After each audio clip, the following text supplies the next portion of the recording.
बिस्मिल्लाहिर्रहमानिर्रहीम। अस्सलामु अलैकुम वरहमतुल्लाहि वबरकातुहू। जिन दोस्तों की नाफ टल जाती हैं, वज़न का काम करते हैं और उनकी नाफ जगह पर नहीं टिकती और हर वक्त टली रहती हैं, तो इंशाअल्लाहुल अज़ीज़ आज के इस वजीफ़े में मैं आपको एक ऐसा नक्श बताने जा रहा हूँ जिसको आप बनाएंगे, जिसको आप इस्तेमाल करेंगे, आप जितना भी वज़नी काम करेंगे इंशाअल्लाह नाफ टलना ख़त्म हो जाएगी। और अगर नाफ गिर भी जाए तो आप इसको बांध दें, इंशाअल्लाहुल अज़ीज़ अल्लाह के फ़ज़ल और करम के साथ नाफ टलना ख़त्म हो जाएगा। सबसे पहले आपको बता देता हूँ कि नाफ जिसकी गिरी हुई होती हैं उसकी चंद अलामात होती हैं। आपको भी अगर इस तरह के मसाइल हैं तो आप इस नक्श को बनाकर इस्तेमाल कर सकते हैं।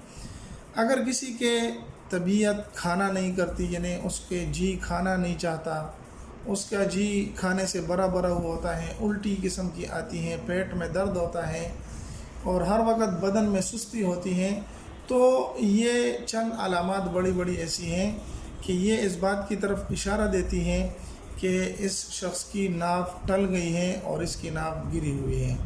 तो आप ये नक्श बनाएं और इस्तेमाल करें। अब आते हैं नक्श को बनाने के लिए किस तरीके से काम करना पड़ेगा। तो आपने साफ़ सुथरा कागज़ इस तरह का ले लेना है और लकीरें उसके ऊपर ना हो और इस तरह का एक नक्श बना लेना है। अगर आप इसको ज़ाफ़रान से बनाएंगे तो बहुत ही अच्छा होगा। हम हर वीडियो में तकरीबन ये बात करते हैं, अगर आपको ज़ाफ़रान मिले तो नक्श लिखने के लिए असल चीज़ ज़ाफ़रान और अर्क गुलाब है। अगर ना हो तो आप किसी भी रंग के पेन के साथ लिख लें, लेकिन बावजू हालत में इसको लिखें। इस तरह का किसी भी दिन लिख सकते हैं, दिन का भी कोई तयीन नहीं है, हर दिन आप इसको लिख सकते हैं। लिखने के बाद आपने करना ये है कि इस नक्श को अच्छी तरीके से बंद कर देना है, लेकिन बंद इस तरीके से करेंगे कि इसको आप चमड़े के अंदर बंद कर दें और उसके एक साइड पर भी और दूसरे साइड पर भी इतना धागा साथ में बांध दें कि वो आपके कमर के पीछे उसको बांधा जा सके।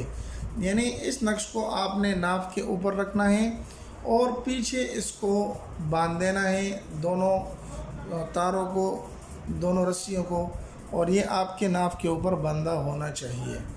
और इसके इस्तेमाल को अगर आप करना चाहते हैं तो जब आप नहाने के लिए जाएं तो इसको उतारना पड़ेगा। अगर आप वॉशरूम वगैरह के लिए जाते हैं तो आप अगर इसको उतारेंगे तो ये बहुत आला बात है, इसको उतारना बहुत ही बेहतर है, क्योंकि इसमें अल्लाह के नाम हैं, अगरचे हमें नज़र नहीं आते लेकिन आदाद में ये जो है ना हरूफ के आदाद होते हैं, तो इनमें इम्कान इसका होता है कि अल्लाह के नाम वगैरह हों। तो अदब इसका ये है कि ना इसको उतार कर वॉशरूम वगैरह में जाया जाए। और अगर ज़्यादा मसला हो तो हर वक्त बंदा रहे, और अगर मसला हल हो गया तो आप इसको खोल कर रख भी सकते हैं, बाद में भी इस्तेमाल कर सकते हैं।